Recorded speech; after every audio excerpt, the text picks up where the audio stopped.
नमस्कार दोस्तों, defence show में आपका स्वागत है। तो दोस्तों, ऑपरेशन गंगा के तहत आज भारतीय छात्रों की 8वीं फ्लाइट दिल्ली के लिए रवाना हुई है और इस मिशन के प्रति छात्रों की क्या प्रतिक्रिया है ये मैं आपको बताऊंगा। साथ ही अब रूस यूक्रेन के युद्ध ने बहुत खतरनाक रूप ले लिया है और रूसी सेना का 64 किलोमीटर लंबा काफिला कीव की ओर बढ़ता दिखाई दे रहा है। और इसी के साथ ही साथ रूसी सेना ने यूक्रेन के 70 सैनिक मार गिराए हैं और रूस यूक्रेन से जुड़ी सारी खबर मैं आपको इस वीडियो में दूंगा, तो अंत तक बने रहिए। साथ ही लेटेस्ट खबरों के लिए चैनल को जरूर सब्सक्राइब करिए।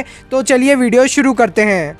तो दोस्तों, सबसे पहले बात करते हैं यूक्रेन में फंसे भारतीय नागरिकों के बारे में। तो हमारे भारतीय विदेश मंत्री डॉक्टर एस जयशंकर ने ट्वीट के जरिए ये जानकारी दी है कि मिशन गंगा के तहत आज 216 भारतीय छात्रों को लेकर 8वीं फ्लाइट बुडापेस्ट से दिल्ली के लिए रवाना हो गई है। और दोस्तों, इन छात्रों ने कहा कि हम भारतीय एम्बेसी और भारतीय सरकार का धन्यवाद करना चाहते हैं कि वे हमें यूक्रेन से निकालकर सुरक्षित घर वापस ले जाने की पूरी कोशिश कर रहे हैं। और दोस्तों, यूएनजीए के 11वें इमरजेंसी सेशन में भारत के स्थायी प्रतिनिधि टीएस मूर्ति ने कहा कि हम यूक्रेन में फंसे अपने भारतीय नागरिकों को जल्द से जल्द निकालने के लिए कुछ भी कर सकते हैं। और साथ ही उन्होंने यूक्रेन के सभी पड़ोसी देशों को धन्यवाद भी किया कि उन्होंने हमारे नागरिकों के लिए अपनी सीमाएं खोली और उन्हें सुविधाएं भी दी। साथ ही उन्होंने ये भी कहा कि हम अपने पड़ोसी और विकासशील देशों के फंसे लोगों की मदद करने के लिए भी तैयार हैं। और दोस्तों, इसी के साथ ही साथ रूस यूक्रेन पर एक बड़ा हमला करने की तैयारी कर रहा है। जी हाँ दोस्तों, मैक्सर टेक्नोलॉजी ने कुछ सैटेलाइट तस्वीरें जारी की हैं जिसमें कि साफ देखा जा सकता है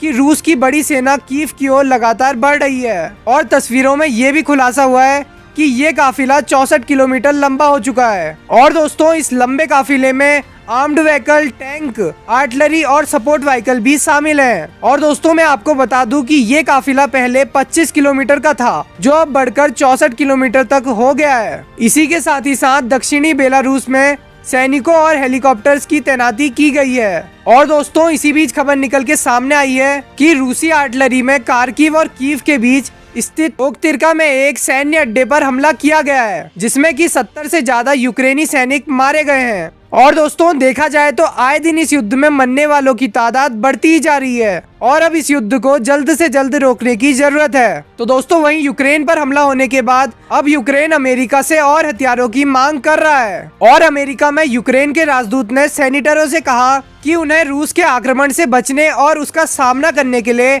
और अधिक सैन्य हथियारों की जरूरत है। तो दोस्तों, अब इस युद्ध को कैसे रोका जा सकता है ये तो कोई नहीं जानता। वैसे आपका क्या सोचना है इन सभी बातों पर कमेंट बॉक्स में जरूर बताएं। अभी के लिए बस इतना ही। जय हिंद, वंदे मातरम।